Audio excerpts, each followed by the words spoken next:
Vice President Kashim Shettima has identified Imo State as a major pillar in Nigeria's economic diversification agenda, primed for rapid growth in technology, gas utilization, agro-industrial processing, and small and medium-scale enterprises (SMEs).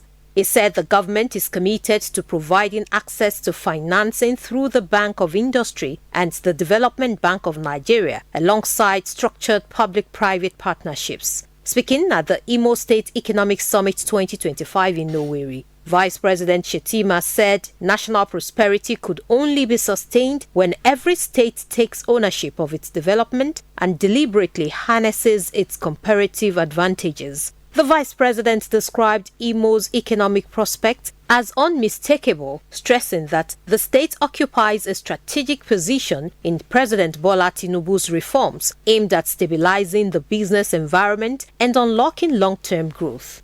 The federal government stands ready to support Imo State in these investment areas.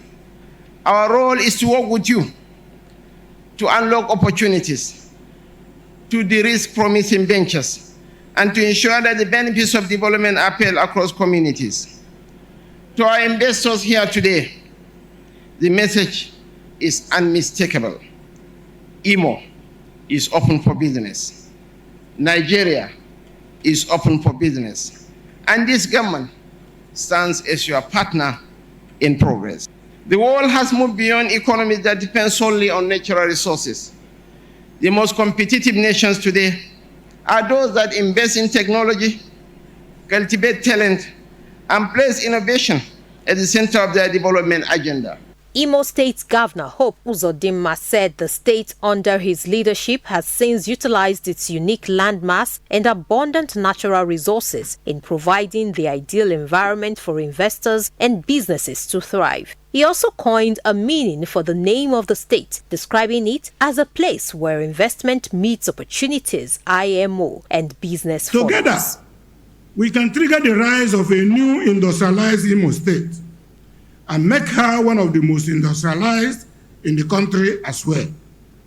We have everything it takes to make this vision happen.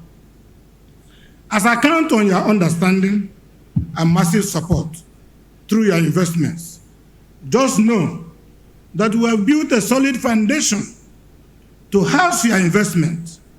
We are now inviting you to build the future with us, which is a new industrialized Imo. Imo State is no longer on the rise. Imo has risen. On her part, the first female elected president of Mauritius, Amina Gurib Fakim, urged Africa to take its place in the global market, pointing out that Nigeria is a powerhouse that should lead the way in that regard. The former president said there is hope for Africa because Nigeria is rising and giving opportunities to the youth, even as she pledged to bring in investors in renewable energy to invest in Imo State.